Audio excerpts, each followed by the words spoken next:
স্বামীর অনুমতি ছাড়া নফল রোজা রাখা যাবে না। একমাত্র রমজানের সিয়াম ব্যতীত আর কোনো রোজা, আর কোনো সিয়াম স্বামীর অনুমতি না নিয়ে আপনি সিয়াম পালন করতে পারবেন না। এটি স্পষ্ট ফতোয়া এবং এটাই চূড়ান্ত।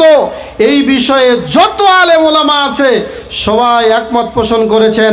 হাদিসে স্পষ্ট এসেছে রমজানের সিয়াম ব্যতীত এমন কোনো নফল সুন্নাত বা যত রকমের সিয়াম আছে সব সিয়ামে অনুমতি নিতে হবে। অনুমতি না নেওয়া পর্যন্ত আপনি সিয়াম রাখতে পারবেন না। সুবহানাল্লাহ বললেন না? তাহলে চিন্তা করে দেখেন, একজন মহিলা আল্লাহর বিধান পালন করবে, সেখানেও স্বামীর অনুমতি দরকার। আল্লাহু আকবার। আমি একজন সাহাবীর ঘটনা আপনাদের সামনে তুলে ধরতে চাই। সাহাবীর নাম হচ্ছে সাফওয়ান বিন মুআত্তাল। সাহাবীর নামটা মনে রাখবেন, সাফওয়ান বিন মুআত্তাল। সহিহ বুখারী এবং মুসলিমে এবং ইবনে মাজাতেও হাদিসটি এসেছে।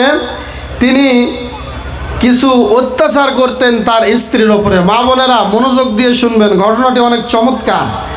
আবু সাঈদ রাদিয়াল্লাহু তাআলা আনহু বর্ণনা করেছেন যে আমরা আল্লাহর নবীর কাছে বসে আছি, হঠাৎ করে একজন মহিলা আসলো। হঠাৎ করে একজন মহিলা এসে আল্লাহর নবীর কাছে 3টা অভিযোগ করলেন। 3টে অভিযোগের মধ্যে 1 নম্বর অভিযোগ ছিল, ইয়া রাসূলুল্লাহ, ইয়া হাবিবাল্লাহ, আপনার সাহাবী সাফওয়ান বিন মুআত্তাল, আমি তার স্ত্রী, আমি তার বৈধ স্ত্রী, তার বিষয়ে আপনার কাছে আমি 3টি নালিশ করতে চাই। মনোযোগ দিয়ে শুনবেন। সাফওয়ান বিন মুআত্তালের স্ত্রী বলছে, কার সামনে বলছেন? বিশ্ব নবী নবী মুহাম্মদুর রাসূলুল্লাহ সাল্লাল্লাহু আলাইহি ওয়াসাল্লামের সামনে বলছেন।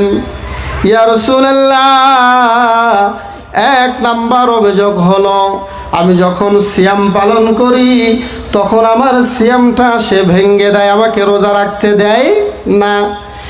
2 নাম্বার অভিযোগ হলো, ইয়া রাসূলুল্লাহ, ইয়া হাবিবাল্লাহ, আমি যখন সালাতে দাঁড়িয়ে যাই, সালাতে দাঁড়ানোর পরে সে পেছন থেকে আমাকে মারতে থাকে, আমাকে অনেক আঘাত করে। ইয়া রাসূলুল্লাহ, 2 নাম্বার গেল।